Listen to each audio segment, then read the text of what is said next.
The call came at 3:11 a.m. No greeting. No hesitation.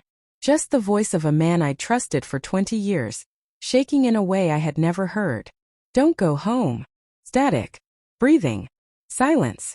Then, they hit the wrong house. My pulse didn't spike. My hands didn't tremble. Decades of training had carved those reactions out of me. But something colder, something ancient, expanded in my lungs until it smothered every sound in the world. I stepped out of the safe house. Frost burned down my throat. The street was quiet, innocent, unaware. Another call. Director Hayes, a man who never apologized. They executed a warrant on your block, he said. A pause, softer than anything I'd ever heard from him. There was a discrepancy. They breached your home. My home. The place where my children's laughter lived in the walls. Where my wife hummed while folding laundry.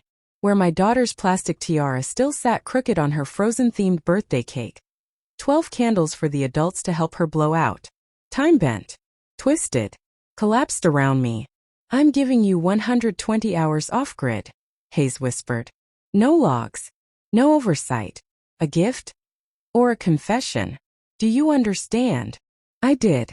Because directors don't hand out 4 days of invisibility to a handler whose family was accidentally slaughtered. Unless something deeper is rotting beneath the surface. Unless it wasn't a mistake. Unless someone wanted them gone. When I stepped into the charred remains of my living room, the truth hit me. Not grief, not rage. Absence. My wife's phone wasn't logged as evidence. Her lockbox was open. And the small satellite communicator she was never supposed to touch gone. I crouched beside the ashes of my son's drawings, the ones he taped under the table where he hid when he was scared. The table where they found him. A stack of paperwork lay half-burned on the floor. One corner survived. Just enough to show my wife's signature on a sealed internal operations request. Filed 36 hours before the raid. A request I never approved. Suspicion tightened around my ribs. Infidelity wasn't new in this line of work. Distance turns into cracks, and cracks swallow marriages whole. But betrayal with consequences? Betrayal with partners? Partners with badges and guns? That was different. I replayed the last week, her distant eyes, her late-night runs. The messages she locked behind a passcode she thought I hadn't noticed. Her last kiss, soft and distracted, tasting like guilt. Love makes fools of logical men. I started with her cloud backup. Her encryption wasn't random. She used emotional patterns. I broke it in 11 minutes. Messages. Photos. Call logs. One number saved under a single letter. D. Timestamps matched her late-night absences. Her tone shifted across the weeks, warm, soft, melting. Then her text turned anxious. Are you sure he doesn't know? What if he finds out? They won't hurt the kids, right? I kept scrolling. Cold. Focused. Detached. Each message hollowed me out a little more, but I kept going. I cross-referenced everything with bureau schedules, flagged every inconsistency, and then I found him. Agent Daniel Rohr. Her D. He was on administrative leave the night my family died. Yet his card was scanned at the staging site hours before the breach.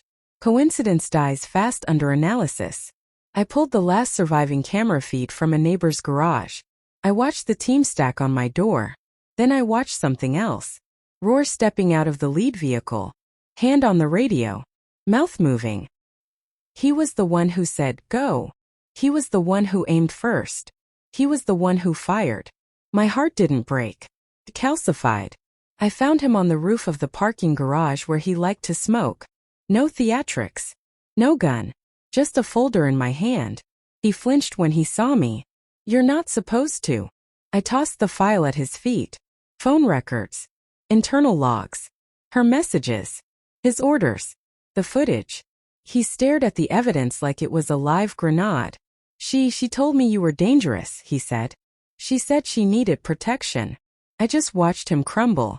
It wasn't supposed to go that way. They weren't supposed to be alive? That's when he broke. I handed him a flash drive. Take this to internal affairs, I said. Confess. Every detail. His face went gray. They'll destroy me. They'll do worse if you don't. He held the drive like it was a detonator. And in a way it was. Truth always explodes. You planned this, he whispered. Every second, I said. Since I stepped into the ashes. He swallowed. What about me? What happens now? I stepped past him, letting the wind swallow my answer. You live with it. His breath hitched. It was the closest thing to a death sentence he would ever receive. And I didn't have to pull a trigger. I left him shaking, broken, exposed. Not because I forgave him, not because I pitied him, because he was finished.